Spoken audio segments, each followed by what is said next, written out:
Good morning. Good morning, everyone. Welcome to Unity of Charlotte. My name is Reverend Lisa Herklotz. I am co-minister here along with my husband, Reverend Jim Ernstsen, and we're delighted to have you here with us this Sunday. And for all of those on Zoom, thank you. We're glad you're here and you've joined us. I hope you're enjoying a nice cup of coffee or tea on your couch. We're happy to have you here. We'll have coffee and tea afterwards for those of you who are here.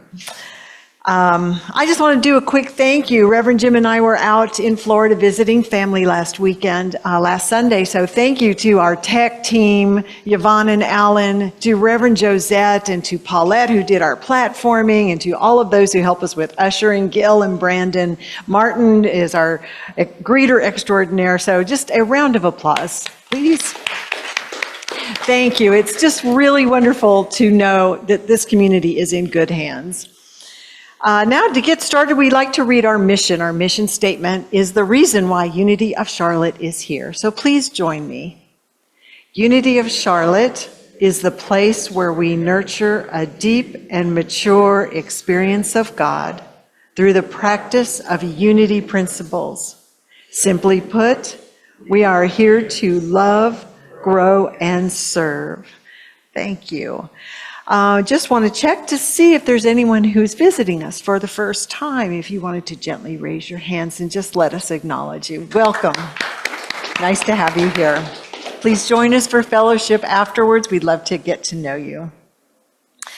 There are many ways you can find out what's happening here at Unity of Charlotte. We have a web page and a newsletter that goes out weekly. We have Facebook presence. We're on YouTube, where you can watch our previous services, Instagram, Blue Sky, and of course, if you're here in person, the good old-fashioned bulletin board, where we always have many more things posted than we can announce in the Sunday service. So if you're here, check that out. I invite you to take a deep breath in. Release it on a sigh as you let yourself turn inward. As together we open our hearts and open our minds to create a sacred, prayer-filled space where we join from a deeper place within, from our souls, allowing Spirit to come alive, to light us up, and to light up this space in our connection and our interwoven beingness. And as we allow this light to grow and brighten, we uplift any situation in our lives that we feel challenged by, that we are seeking answers for, that we're feeling any sense of fear or trepidation about. We uplift these into this space, knowing that Spirit lives and moves within this situation and within us, within our bodies, within our voice, within our actions. And as we are uplifted, we then uplift our neighborhood, our community, and our world. Once again, claiming the presence of Spirit and light, just waiting to be recognized and open to, so that it may heal and bring an end to conflict, to division, to misunderstanding, and to disconnection. For in truth, we are all one in this holy realm right here, right now. In gratitude for knowing this truth, and for each and every one who joins, we say thank you, and so it is. I'd like to continue now in this prayerful state as we open up the space for you to speak aloud any name or situation you would like to personally lift in prayer at this time. Please speak that name aloud now. World leaders, Horace, Mom, me, Rita, Lawrence,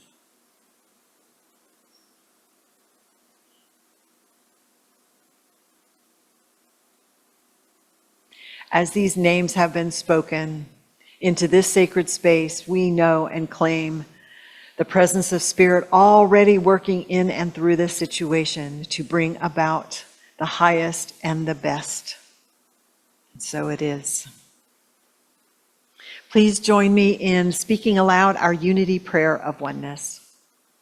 There is one presence and one power in my life and universe, God the good, omnipotence. Just want to let you know, remind you, we have a prayer team that receives any prayers that you leave we have a prayer box right outside the door. We have forms online where you can put in a prayer request. These prayers go to our prayer team where they are prayed over for 2 weeks or a month, 4 weeks. Yep, we're back to a month. And then they get sent to Silent Unity where they are prayed on by those chaplains for another 30 days.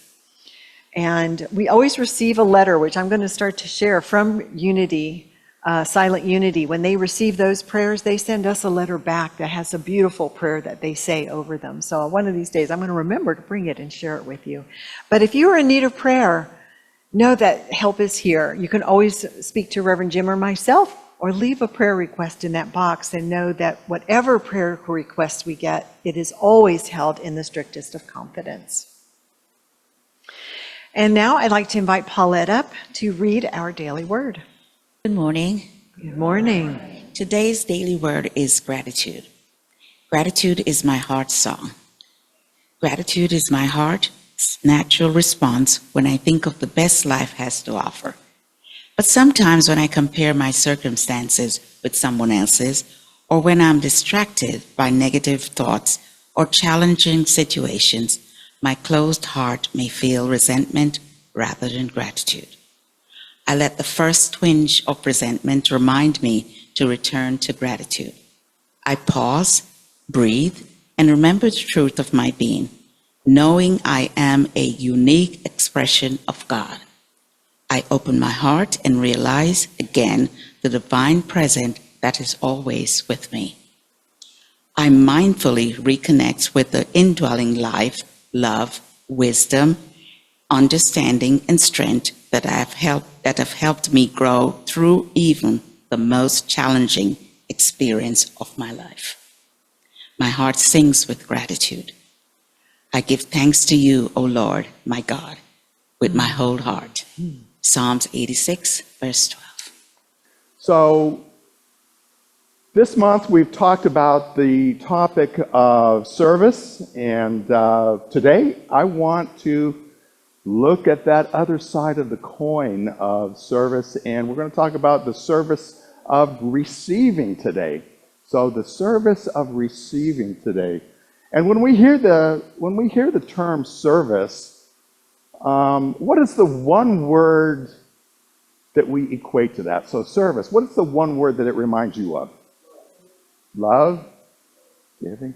I would say that for myself as well. When I hear service, I think of giving. I think of that outward gift that I'm giving. It's that time, treasure, and talent that we give to a person, a community, or whatever. We picture rolling up our sleeves and getting about whatever, working the soup line, whatever it is. But it's about doing something helpful, extending ourselves. And that is absolutely a beautiful part of service, that giving piece of it. But today, I want to invite us all to look at that other half as that service of receiving as well, because it's just as important. Because here's the truth, if no one ever receives, then that service has no place to land, does it? Right? If there's no place that receives it, how can we give? So, giving and receiving is what we're talking about. The two sides of that. The act is incomplete without receiving, is what I want us to know here today. The two sides of that same spiritual coin, giving and receiving. So for us, here is Charles Fillmore This is a quote from his book, Prosperity. No one ever receives when service has nowhere to land. The act of giving is incomplete without the act of receiving. There are two. I'm sorry. Let me take a step back. That's not Charles Fillmore. Charles Fillmore said, the law of giving and receiving is a fundamental principle of the universe. The two must balance. If we give and do not receive, we block the flow of life.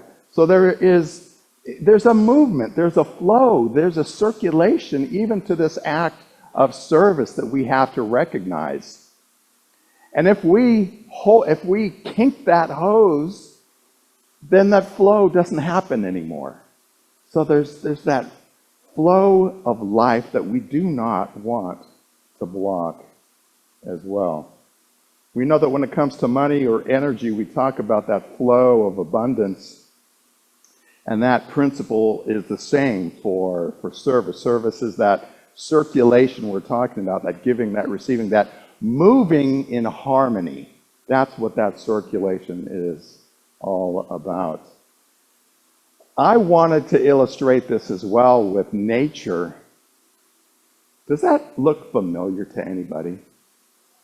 What is it? It is the angel tree. The angel oak is what this is called. The angel oak. And I found a picture of somebody standing in front of it. It is 1,400 years old, 160 feet wide canopy, and it's in Charleston. It's in Charleston. But the illustration here is that trees and plants take in what? Scientists, who's the scientist out here? Carbon dioxide. Trees and plants take in carbon dioxide from our environment, and they give off through photosynthesis what? Oxygen. There's a give and a receive here. This is illustrated in nature for us. This is illustrated. The same principle happens here. This living example of circulation, this giving and receiving, are inseparable, life-giving examples in our natural world. And there's that beautiful tree. I just love just looking at that angel oak. Angel oak right there as well. In the New Testament, in the Christian scriptures, in the Gospel of John, actually, John 13, it tells a story of Jesus washing his disciples' feet. This is actually an Easter story, but it illustrates what we're talking about so well that I wanted to use it this morning. When Jesus was doing that washing of his disciples' feet during this process, he came to Peter. And Peter resisted. Peter resisted this act of giving. And he said, no, you must never wash my feet. Now, there was I believe that this was an act of humility maybe on Peter's part. He's like, no, I'm not good enough to receive this gift that you want to give me. You're my teacher. I feel funny to have you on your knees washing my feet. But Jesus was teaching him a lesson, and teaching all of the disciples a lesson at this point, that humility sometimes means accepting service as well as giving. So he's instructed them to go out and teach, but he's also instructing them to accept and receive at the same time in different ways. To refuse service can actually show up in our world, in the world of the disciples, as pride. And to receive service is to allow another person's love or compassion someplace to land, right? Somebody else is trying to show us love and compassion. Are we going to let that happen? Can we allow it to find that love full expression? That's what this receiving is all about. Jesus responded to Peter, "Now that I, your teacher, have washed your feet, you also should wash another's feet. I have set you an example that you should do as I have done for you." So again, this is in the book of John, the illustration of giving and receiving. You should do this as I have done for you as well. Unity author Eric Butterworth writes, "We do not make the flow of life happen. Our work is to keep ourselves into the flow." He's talking about participating in this flow. He's talking about giving and receiving are not two separate acts, but one movement of divine energy. We're talking about energy in this. We're talking about not separating them. We're talking about realizing and noticing and believing that giving and receiving is just part of that divine energy that we're talking about.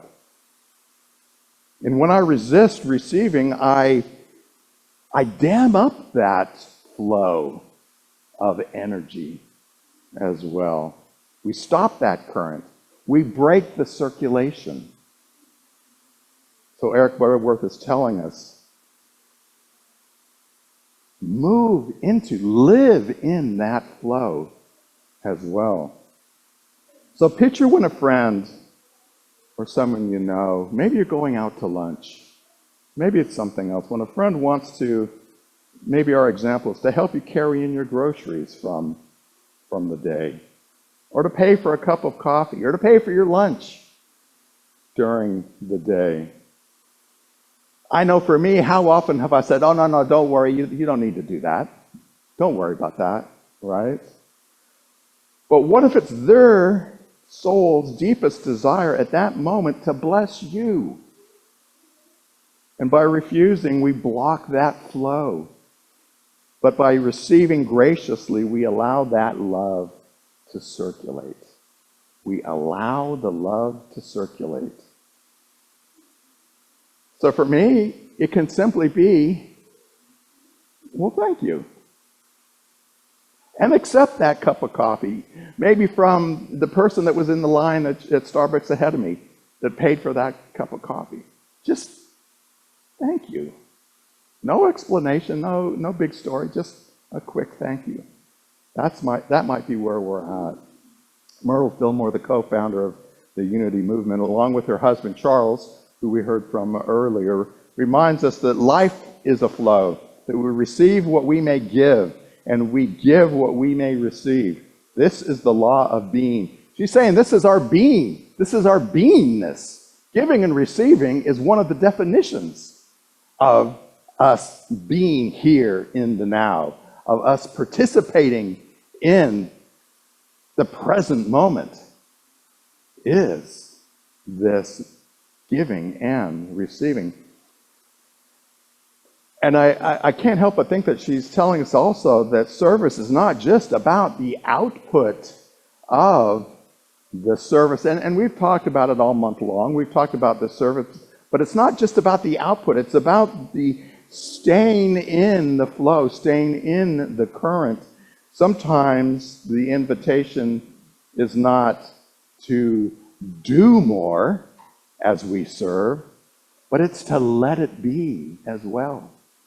You see the difference? Not simply the doing, because sometimes we get really amped up and it's always the list of things that we want to do, even if it's for other people. But it's also about pausing and allowing that receiving act to land in love and compassion. And I believe that's what Myrtle Fillmore is talking about in her book, How to Let God Help You, as well.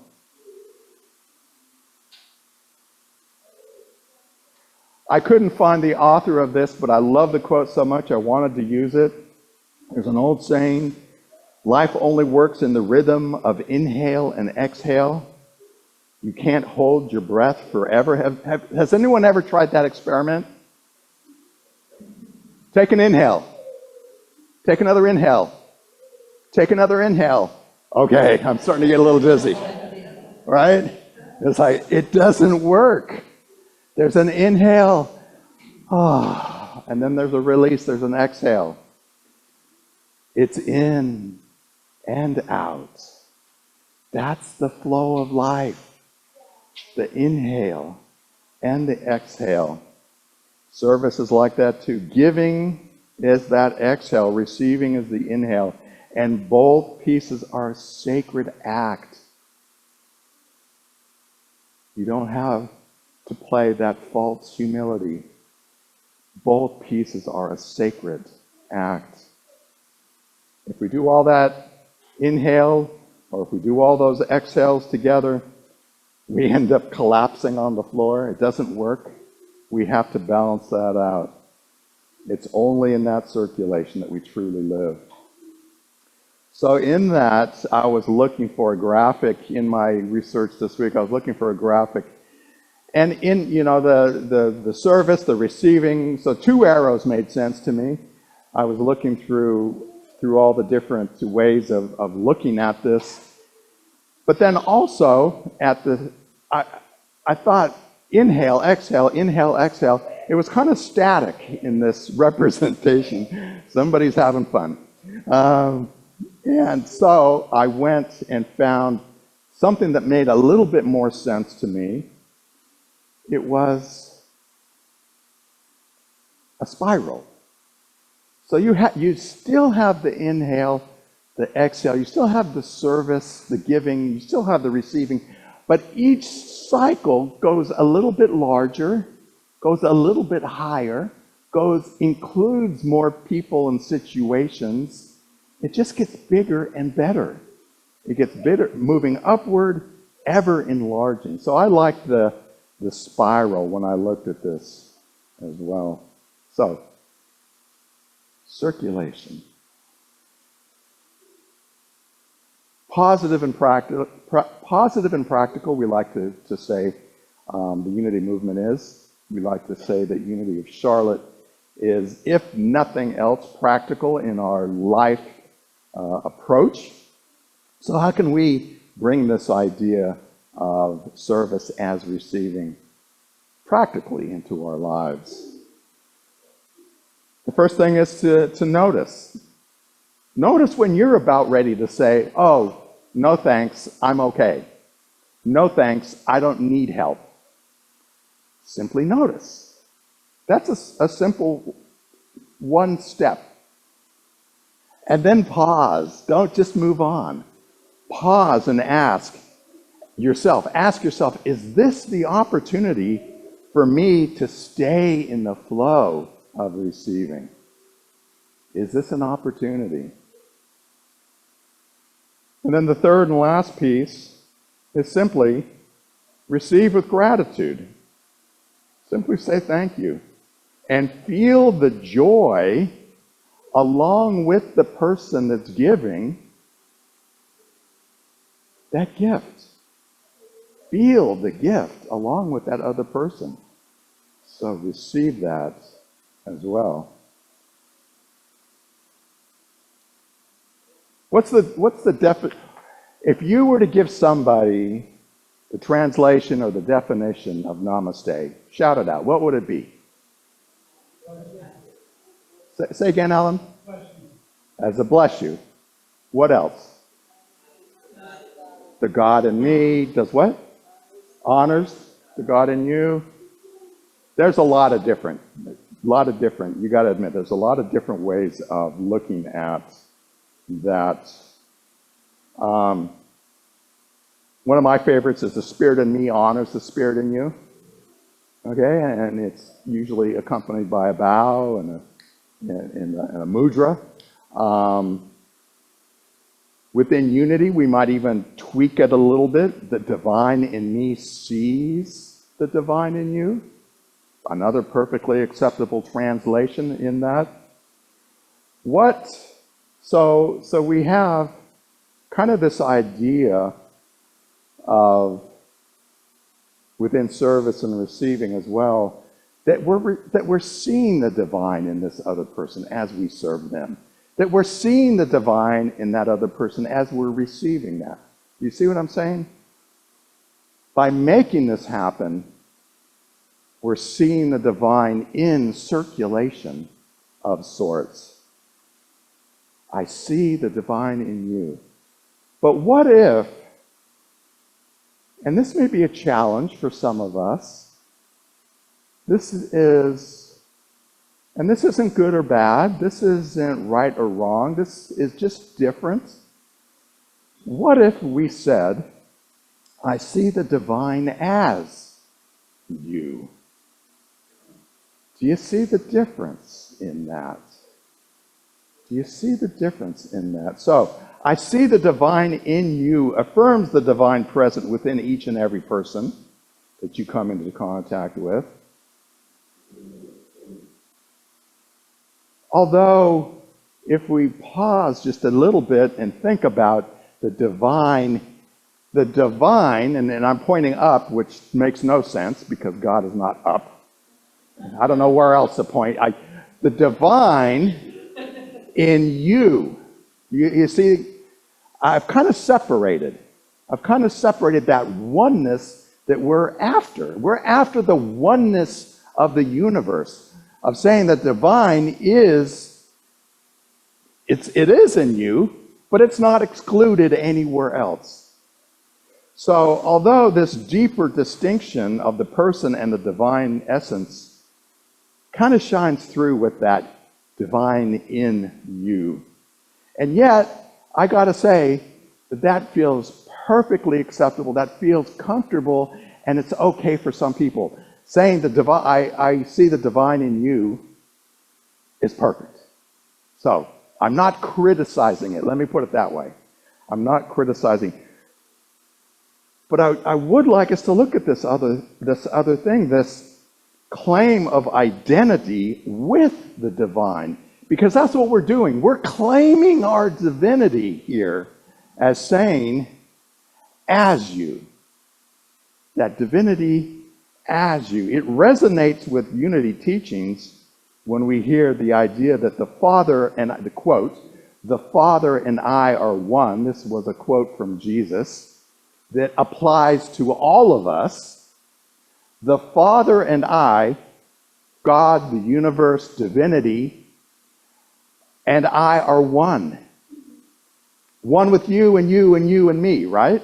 Not just me, not individually, collectively. The divine and I are one. This is a much more mystical approach to this idea. Rather than God in you, this is God as you. And it's, I'm going to say, beautiful to those who really embrace this idea. Again, not right or wrong, a different vision of the statement of divinity. And we get to decide. I'm not here to tell you which one of these works in your life, but I do want us to kind of practice this, to kind of claim this, whichever one works for you. So I'm going to read it first. And the second time through, I'm going to ask you to say it out loud. So, I see the divine in you. Let's try the second one. Again, I will say it and then I'll ask you to say it together. I see the divine as you. Yeah, absolutely. We're going to move this into meditation in a second because we're going to process this a little bit as well. But then either one of those can also be thought of as rounding that up as we shine as the light of God. Say that out loud. We shine as the light of God. One more time. We shine as the light of God. That is our divinity. That is, oh, I'm sorry. We're done with it. Yes, we're done with the call and response. So we shine as the light of God. Just feels right. Just feels right to me. So we're going to explore that idea. I invite you at this point to get yourself comfortable, because we're going to move inside. We're going to move into that meditative space at this point. I invite you to wiggle around, to get into that spot. Maybe your feet flat on the ground, to ground you to this, to nature, to the energy of the universe. Closing your eyes if that feels right. If closing your eyes isn't relaxing to you, watch that candle on the screen. That's acceptable as well. Listen to that background music that's gently playing there as well. We start by centering. We start by moving that focus to a single point, and for many of us, that is watching our breath. That is the insight meditation. That is the vipassana. That is watching that inhale and that exhale.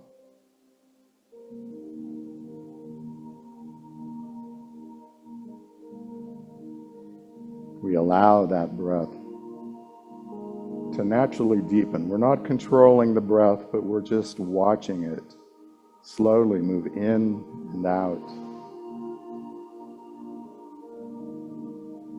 And with each breath, we find ourselves coming into this sacred moment as our thoughts slow down, as our breath moves in and out. With every breath, we allow the body to soften.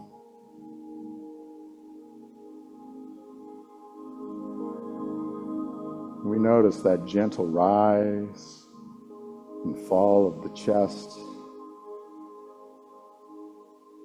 We notice the gift of the breath.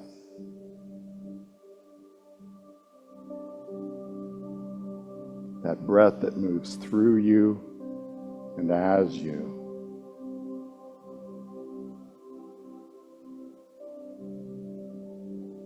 And now I'm going to invite you to bring to mind somebody that's sitting near you in this space right now, or if you're at home and watching this on Zoom, or if you are watching this on YouTube later on, someone that you know,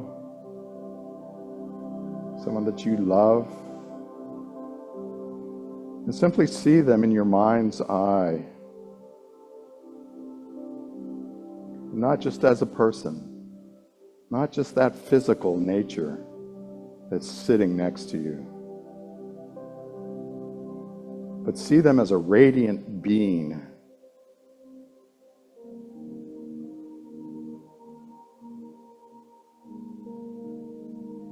Silently to yourself, in your mind, tell them, I see the divine in you.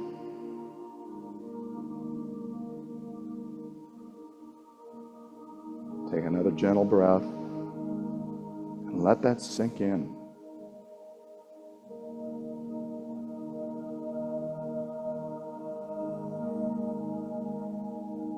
Now go a little bit deeper. See that person, and not only that divine in them, but see them as that divine as them. And again, silently to yourself, tell them, I see the divine as you.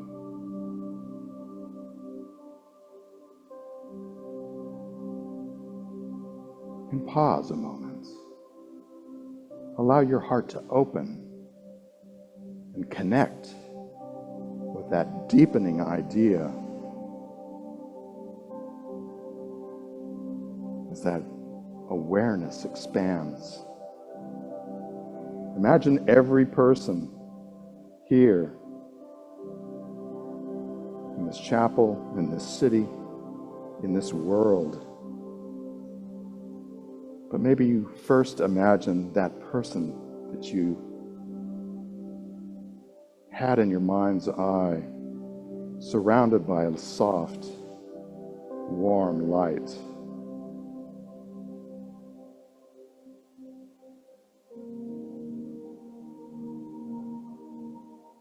You see that light surround them. See that radiance blessing them. And as you breathe, you see these lights come together from multiple people, blending into one great light. Maybe even the image of our world surrounded in love and compassion. This is the light of the divine. This is shining in each one of us. This is shining as us.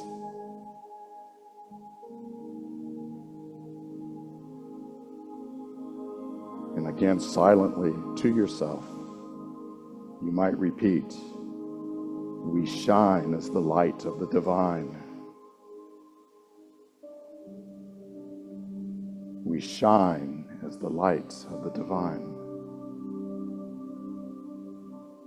We rest in that light for a few moments. We breathe it in. We notice it filling our body, our mind, our heart. We breathe it out, offering it to this world as compassionate acts.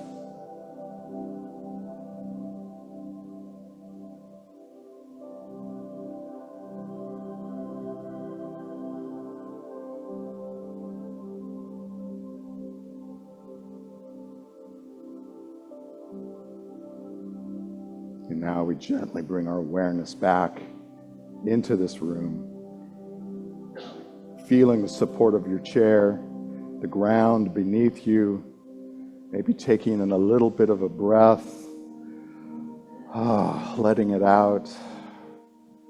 When you're ready, opening your eyes as you carry this light with you into the day, into the week, knowing that the service of receiving is here for each and every one of us. Namaste. So this is the time we move into our offertory and blessing. You know, Unity of Charlotte is here because of your generous offerings and your presence and gifts. So this is a great opportunity to practice that divine flow of giving and receiving, because it is through you that we are able to continue to be present and do the work that we do in our community and for you. So I invite you to please hold your gift in your hand. If you give online, imagine that you're holding that gift with you as we say together the abundance blessing. Joyously, I give this gift, knowing the divine presence blesses and multiplies all that I am, all that I have, all that I give, and all that I receive. Thank you, God. The light of God surrounds us. The love of God enfolds us. The power of God protects us. The presence of God watches over us. We are light, love, power, and presence. Wherever we are, God is, and all is well.